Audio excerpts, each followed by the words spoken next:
اللہ کے نام سے شروع کرتا ہوں جو بڑا مہربان نہایت رحم کرنے والا ہے۔ السلام علیکم۔ محمد بن قاسم ثقفی ایک نامور نوجوان سپہ سالار تھا۔ وہ حجاج بن یوسف ثقفی کا داماد تھا۔ محمد بن قاسم لڑکپن سے ہی اپنی بہادری اور دانشمندی کی وجہ سے پہچانا جاتا تھا۔ حجاج بن یوسف جیسے بہادر، ہوشیار اور سیاستدان شخصیت کی سرپرستی نے اسے آگے بڑھنے کے مواقع فراہم کیے۔ حضرت معاویہ بن ابی سفیان رضی اللہ تعالیٰ عنہ کے دور خلافت میں مسلمانوں نے سندھ میں مکران، بوقان اور قیقان پر تسلط کر لیا تھا۔ اس کے بعد ولید بن عبد الملک کے عہد میں مسلمانوں کا پورا سندھ پر قبضہ ہوا۔ ولید بن عبد الملک کے عہد حکومت میں ایک ناخوشگوار واقعہ پیش آیا۔ سری لنکا میں کچھ مسلمان آبادی تھی۔ وہاں پر ایک مسلمان تاجر فوت ہو گیا۔ لنکا کے راجا نے اس کے کنبے کے لوگوں کو ایک بحری جہاز کے ذریعے عرب روانہ کیا۔ جب یہ جہاز سمندری سفر کرتا ہوا دیبل کے مقام پر پہنچا تو اس پر اچانک بحری قزاقوں نے حملہ کر دیا۔ ان بحری لٹیروں نے جہاز پر سوار مسلمانوں کا تمام سامان لوٹ لیا اور مسافروں کو اسیر کر لیا۔ ان میں سے ایک اسیر مسلمان عورت نے کسی طرح حجاج بن یوسف ثقفی کو فریاد پہنچائی۔ حجاج بن یوسف فریاد سن کر طیش میں آ گیا۔ حجاج بن یوسف کا بڑا دبدبہ تھا۔ لوگ اس کے جاہ و جلال اور سفاکی کی وجہ سے اس کا نام سن کر کانپتے تھے۔ کسی کی مجال نہ تھی کہ اس کی حکم عدولی کرے۔ اس نے غیظ و غضب سے سندھ کے راجا طاہر کو مراسلہ بھیجا کہ وہ مسلمانوں کو رہا کرنے میں مدد دے اور ڈاکوؤں کو گرفتار کر کے سزا دے۔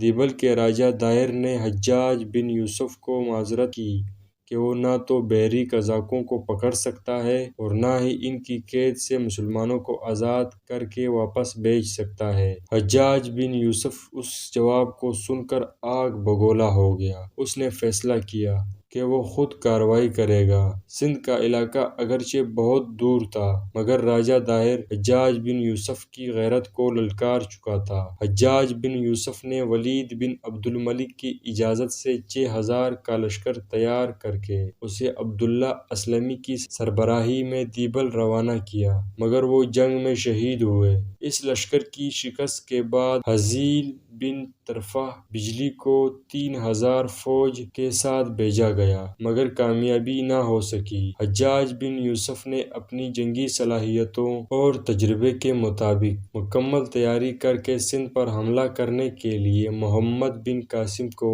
سپہ سالار بنا کر روانہ کیا۔ اس کی کمک کے لیے 6000 شامیوں کا لشکر بھی بھیج دیا۔ اس وقت محمد بن قاسم کم سن تھے اور 17 برس کے جوان تھے۔ وہ اپنی جرأت اور بہادری کی وجہ سے مشہور تھا۔ اس نے فوج کا ایک حصہ سمندری راستے سے بھیجا۔ اس وقت محمد بن قاسم فارس کا گورنر تھا۔ وہ باقی فوج کی قیادت کرتا ہوا سندھ کی طرف بڑھا۔ راستے میں مکران سے گزرتے ہوئے کندرپور اور ارمابیل کو فتح کرتے ہوئے دیبل پہنچے۔ اس دوران اس کی فوج کا وہ حصہ بھی پہنچ گیا جسے اس نے سمندری راستے سے بھیجا تھا۔ 711 عیسوی میں محمد بن قاسم نے کراچی سے تھوڑی فاصلے پر واقع دیبل کے مقام پر حملہ کرنے کے لیے شہر کا محاصرہ کر لیا۔ شہر کے لوگ قلعے میں چلے گئے۔ مسلمانوں نے یہ محاصرہ 1 مہینے تک جاری رکھا۔ 1 ماہ کے محاصرے کے بعد دشمن کی فوج میدان جنگ میں نکلی اور زبردست مقابلہ ہوا۔ مسلمانوں کو فتح حاصل ہوئی اور محمد بن قاسم نے ایک مسجد تعمیر کرائی۔ محمد بن قاسم نے پیش قدمی کی اور راجہ بدر رکن کو نیرون مقام پر بغیر جنگ لڑے شکست دی۔ اس کے بعد محمد بن قاسم کی فوج نے حیدرآباد اور سیہون کو تسخیر کیا۔ جب محمد بن قاسم کی فتوحات کی خبریں راجہ طاہر کو ملی تو وہ خود 50,000 فوج کے ساتھ دریائے سندھ کے کنارے پہنچا۔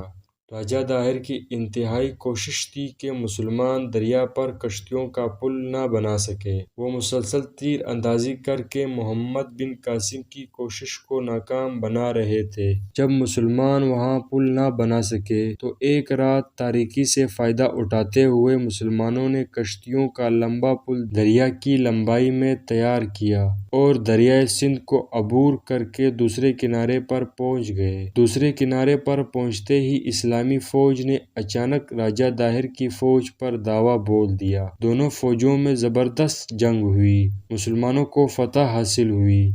اسلامی فوج کے ساتھ راجہ موقع کا بھائی راسل راجہ داہر کے فوج چھوڑ کر محمد بن قاسم کے ساتھ مل گیا۔ راجہ داہر کی فوج میں ہاتھی بھی تھے۔ وہ ہاتھیوں کی بڑی تعداد اور 50,000 فوج کے ساتھ مسلمانوں کے مد مقابل آیا۔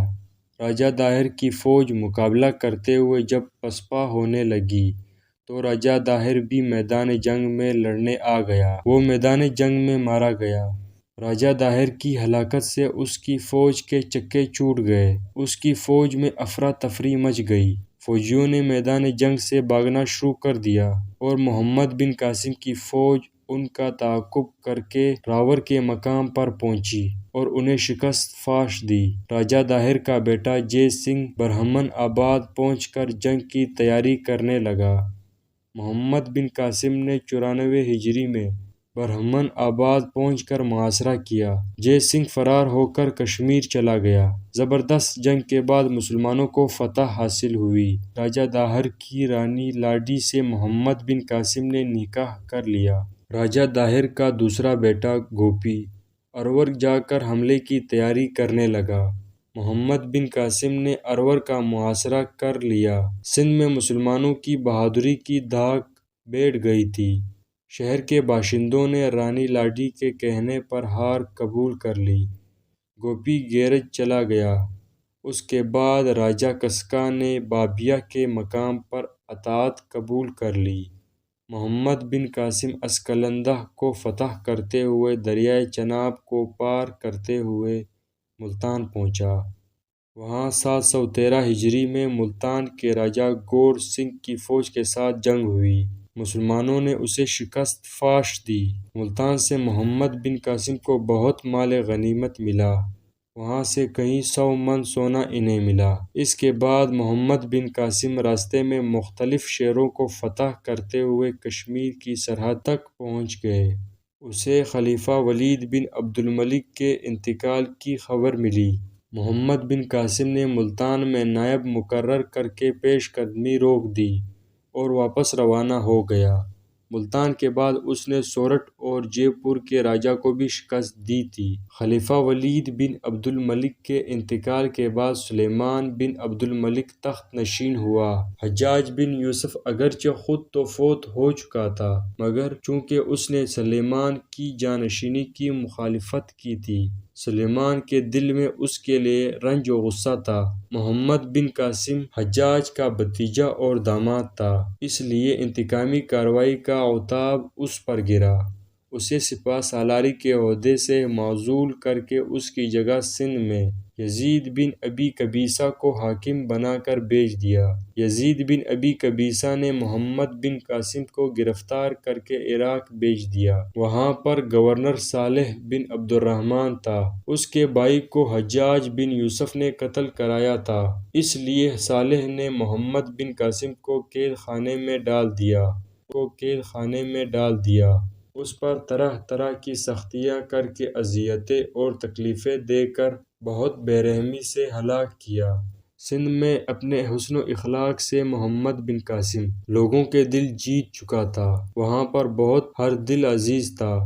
اس کے اس طرح مارے جانے کی خبر سن کر پورے سندھ میں صف ماتم بچھ گئی۔ محمد بن قاسم فاتح سندھ کے لقب سے مشہور ہوا۔ محمد بن قاسم ہندوؤں سے صلح کرنے کے بعد ان کا احترام کرتا تھا اور ان کے مقدس مقامات اور مندروں کی بے حرمتی نہیں ہونے دیتا تھا۔ اس لیے جب اسے سپہ سالاری کے عہدے سے سبکدوش کیا گیا تو ہندو پھوٹ پھوٹ کر روئے۔ ہندوؤں کو محمد بن قاسم کے مارے جانے کا بہت رنج ہوا اور انہوں نے اس کا بہت سوگ منایا۔ محمد بن قاسم انتہائی قابل اور اعلیٰ ظرف مسلمان فاتح تھا۔